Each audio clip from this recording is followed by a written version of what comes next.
America's least populated state. Why do so few people call this place home? It's a land of breathtaking beauty and brutal emptiness. A place where cowboys are real and the nearest neighbor is miles away. We're going to explore the extreme weather, isolated towns, and unique economic challenges that define this wild state. By the end of this video, you'll know exactly why Wyoming stays nearly empty and why the few who live there still wouldn't trade it for anything. Just ask yourself this one question as we go along. Would you survive living here? Wyoming is the 10th largest state in the U.S. by area. It's bigger than the entire United Kingdom. Yet it has the smallest population of any state in America, with just over 500,000 people. To put that in perspective, the city of Milwaukee, Wisconsin, has more residents than the entire state of Wyoming. This isn't just an empty state. It's a vast, sprawling territory with pockets of civilization separated by colossal distances. The terrain itself is a formidable barrier. The Rocky Mountains slice through the western half, creating impassable barriers for months at a time. The eastern half is a high-altitude prairie, a sea of sagebrush and plains swept by relentless winds. In the south, you have the Red Desert, a desolate, almost alien landscape. The distance between towns is staggering. A drive from the capital, Cheyenne, in the southeast corner to the tourist hub of Jackson in the northwest is a 6-hour journey across nearly 350 miles of often empty highway. For many residents, the nearest Walmart or major hospital isn't just in another town. It might be in another state. This geography dictates life here. It carves out communities and isolates them, creating a patchwork of fiercely independent towns against a backdrop of overwhelming wilderness. But what about the places that are even harder to get to? We'll get to the most remote corners of the state later on. If the geography doesn't intimidate you, the weather will certainly test your resolve. Living in Wyoming means surrendering to the power of Mother Nature. The winters are legendary, and not in a cozy, sit-by-the-fire kind of way. We're talking about brutal, unforgiving seasons that can last for more than half the year. Heavy snowfall is a given, but it's the combination of snow, sub-zero temperatures, and the infamous Wyoming wind that creates truly perilous conditions. Blizzards can appear with terrifying speed, leading to whiteouts that reduce visibility to zero. The state's main artery, Interstate 80, is notorious for closing dozens of times each winter, sometimes for days on end, stranding truckers and travelers. Wind chills can plummet to 50 or 60 degrees below zero, a temperature that can cause frostbite on exposed skin in minutes. Summers offer a brief respite, but they come with their own extremes. The high altitude means the sun is intense, and temperatures can soar into the 90s, creating dry, tinderbox conditions.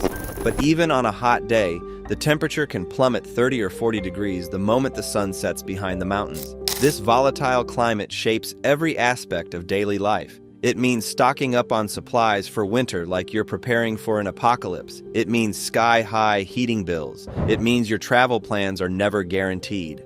Farming is a gamble against early frosts and summer droughts, and just keeping livestock alive through the winter is a monumental task. It takes a special kind of resilience to endure this. And we've got a story of survival against the odds coming up that you won't believe. Beyond the natural challenges lies an economic reality that keeps many people away.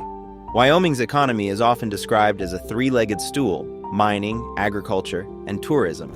For decades, the state has relied heavily on its vast natural resources: coal, oil, and natural gas.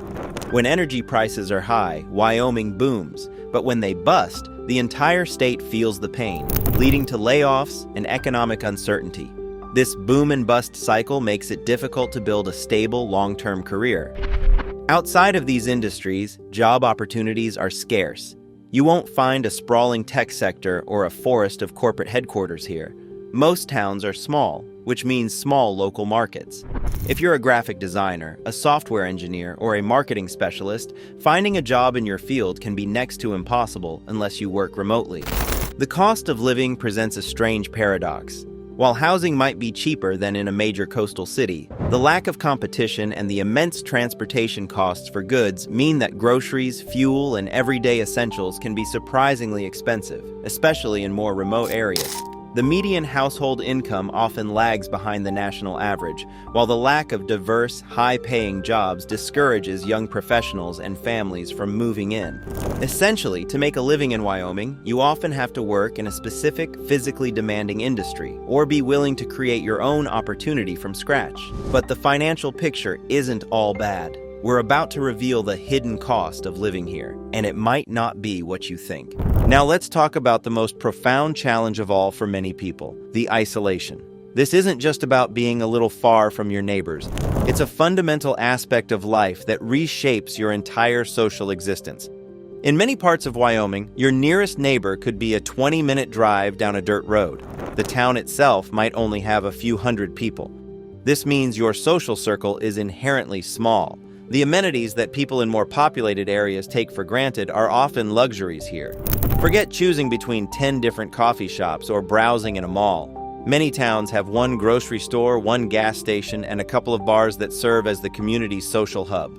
Access to specialized healthcare is a major concern. If you need a cardiologist or an oncologist, you are likely facing a multi-hour drive, often to a hospital in another state like Colorado or Utah.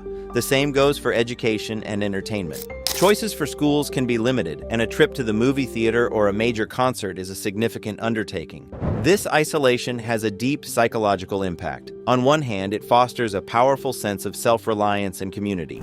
Neighbors depend on each other because there's no one else to call.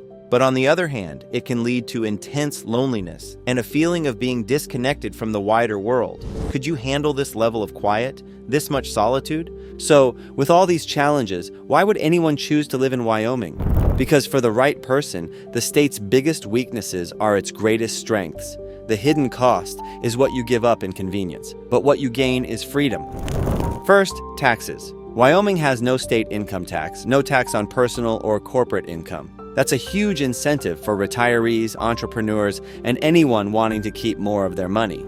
Then there's the staggering natural beauty. This isn't a state with a few parks. The entire state is a playground. Yellowstone and Grand Teton National Parks, the Bighorn Mountains, the Wind River Range, and countless other areas offer hiking, fishing, hunting, skiing, and rock climbing. For outdoor enthusiasts, Wyoming is paradise. But the biggest perk is privacy. The ability to see stars without light pollution, hear only the wind, and live free of humanity's constant crush. It's for those who value solitude and independence above all else. This lifestyle breeds incredible stories. Consider the rancher in the Powder River Basin whose property is so remote a grocery trip is a 100-mile all-day journey. They rely on generators, a satellite dish, and months of food stockpiled. Or think of Lost Springs with a population of just 4 where the mayor, bartender, and clerk might be the same person. These aren't just quirks, they reflect a life philosophy, choosing a harder path for the reward of autonomy. And there's one place that takes isolation even further. Stick around, because we're about to reveal the single most isolated inhabited spot in the state. So here's the verdict. Nobody lives in Wyoming because it's a filter. Its geography is vast, weather harsh, job market narrow, and isolation profound. It demands self-sufficiency, resilience, and a love of solitude. It isn't built for convenience or a socially connected, consumer-driven life. The most isolated places, communities in the Great Divide Basin like Farson Eden, are tiny outposts in a high-altitude desert, miles from services, on the edge of the world. But those who thrive here, the adventurers, retirees seeking tax freedom, ranchers, and artists, wouldn't have it any other way.